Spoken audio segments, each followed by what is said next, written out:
today I will interview a coach from Sokwasik, Miss Alia. Hi. Miss Alia, how are you today? Yeah, I'm feeling well, Miss Nabila.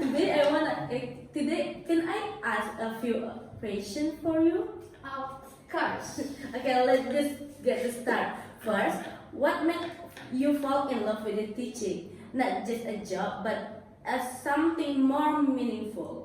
Menurut aku yang bikin aku jatuh cinta selama jadi coach ini selain sebagai tuntutan kerja adalah karena aku tuh suka sama anak-anak ya. Jadi pas berinteraksi sama mereka itu kayak recharge energi gitu karena ngelihat mereka having fun sama mereka juga. Jadi itu sih yang bikin jatuh cinta.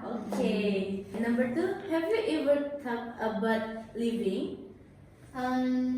Yeah, sometimes. What made you stay? Balik lagi karena kita udah punya murid yang dari awal kita ajar, terus udah apalagi ngelihat progres mereka, misalnya udah berbulan-bulannya kayak dari awal sampai bulan ketiga. Jadi yang bikin stay itu adalah pengen ngelihat progres mereka ke depannya, bisa nggak apa mereka tuh nextnya, bisa nggak ya misalnya di titik ini tuh mereka nggak bisa, jadi bikin kadang jenuh gimana ya cara ngajarnya gitu kan. Jadi tapi juga penasaran ke depannya tuh mereka bakalan bisa nggak ya. Jadi yang bikin bertahan tuh kadang itu pengen mereka tuh sampai di titik yang selesainya, level up-nya gitu. Itu sih yang bikin stay. Oh, itu bagus sih.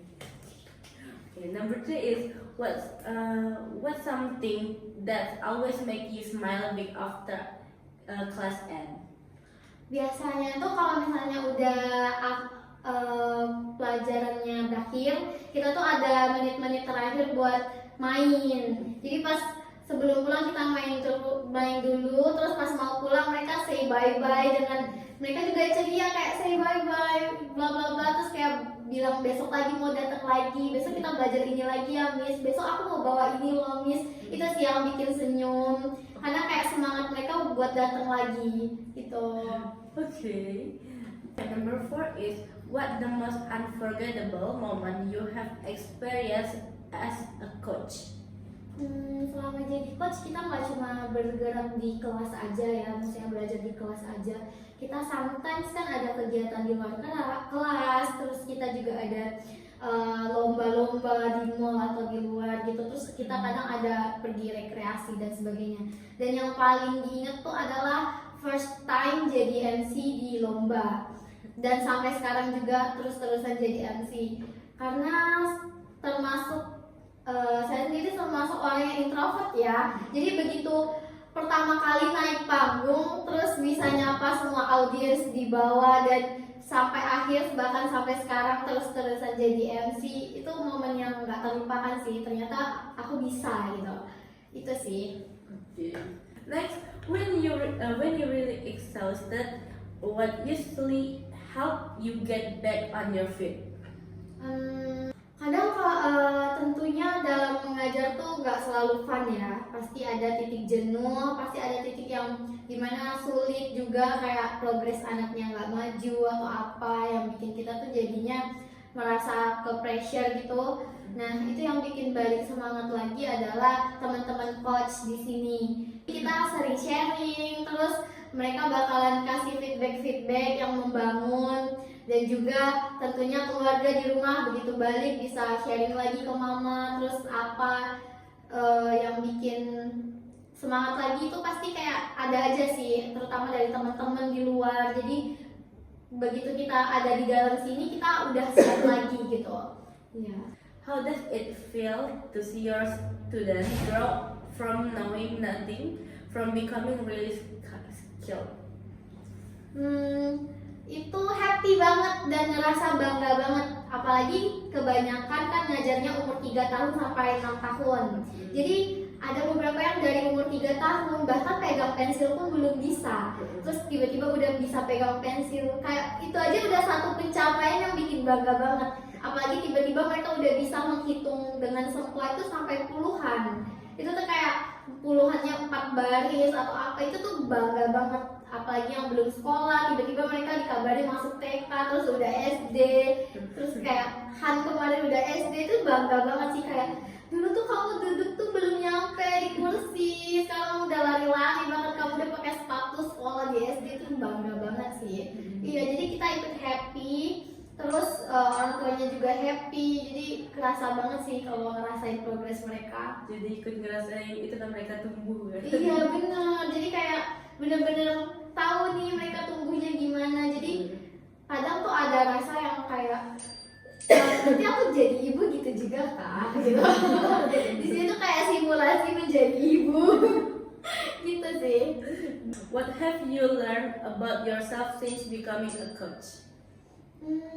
Yang aku pelajari adalah dulu aku tuh orang yang gak suka bergaul dengan banyak orang, terus suka sama anak kecil tapi gak tahu gimana caranya berinteraksi yang baik dengan mereka gitu kan. Jadi sebisa mungkin membatasi segala bentuk kegiatan sosial ya, bersosialisasi itu.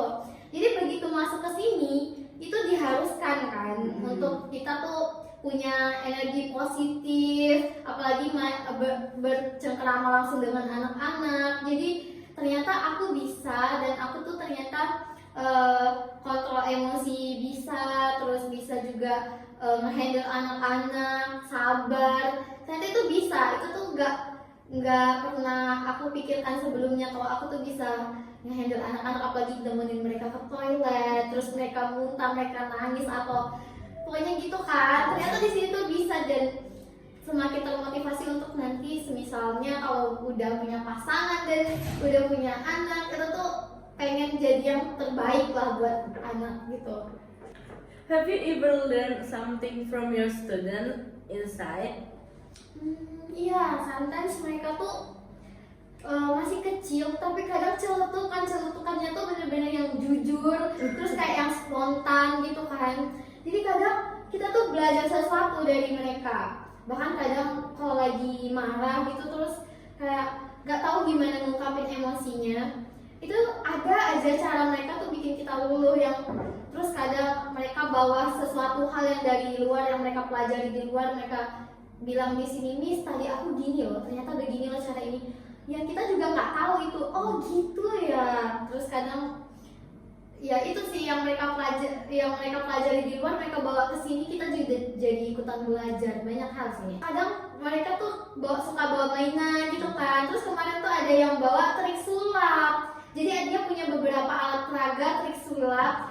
Jadi dari situ dia ajarin gimana cara mainnya. Terus tahu ternyata oh gini ya trik-trik sulap itu. Jadi ada beberapa alat peraga dan akhirnya tahu dong gimana cara pakainya. Itu juga something yang fun learning sih. If someone asks what are you really chasing in this profession, how would you answer? Mungkin yang dikejar itu pengalaman ya, karena sebelumnya nggak kepikiran buat masuk ke dalam dunia pendidikan informal atau semacamnya. Jadi pengen cari pengalaman di sini, gimana sih kita tuh, apalagi Sempoa ya, itu kan kita asing banget. Nah itu benar-benar pengen tahu sih bagaimana sih kita mengoperasikan Sempoa itu, apa sih Sempoa itu, sistem-sistem yang dipakai. Lalu di sini kita juga ada baca tulis. Gimana sih anak itu bisa membaca dari yang knowing nothing, ya kan, dari yang nggak tahu apa tiba-tiba tuh bisa baca gitu. Jadi progresnya itu, rasa ingin tahu tentang progres itu. Jadi begitu ngajar Sempoa, gimana ya bisa ngajarin mereka Sempoa itu, pas lihat baca tulis gimana ya kok mereka tiba-tiba bisa baca. Progres dari bawahnya itu apa sih, itu yang bikin penasaran dan pengen tahu itu gitu.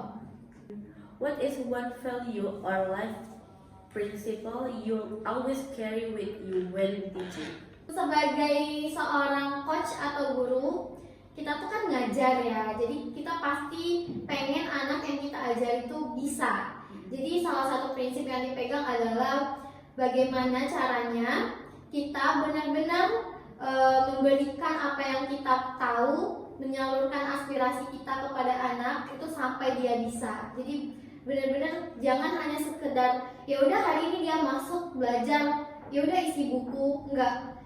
Pengen benar-benar prinsip yang dipegang adalah dia paham dulu apa yang kita kasih gitu sampai bisa, baru kita bisa lanjut lagi ke step-step berikutnya. Jangan yang asal isi buku terus lanjut lagi gitu. Harus benar-benar mereka tuh paham deh apa yang kita kasih gitu. Yang kita kasih tuh bener-bener mereka terima dengan baik gitu. Itu sih. How do you keep your passion alive even when the routine get tiring? Balik lagi ke harus mengingat apa tujuan kita ngajar di sini. Misalnya kita jenuh banget sama anak ini, dia nggak bisa, terus gimana ya udah pakai segala metode tapi dia juga progresnya tetap lambat atau apa. Nah kadang kan kita merasa jenuh banget, yang capek rasanya mau udahan atau apa. Nah balik lagi supaya semangat itu kita sharing ke sesama coach, saling nyemangatin, dan juga ingat tujuan awal kita tuh apa, ingat prinsip awal tadi tuh apa gitu. Jadi kita tuh ingat prinsipnya tuh bahwa kita mau ngajarin anak ini sampai dia paham, sampai dia bisa. Kita pengen lihat progres dia ke depannya gimana. Jadi itu yang akhirnya menyemangati lagi. Butuh banget sih dukungan orang-orang juga, jangan terpuruk sendirian. Jadi butuh banget dukungan dari orang-orang sekitar gitu. Okay.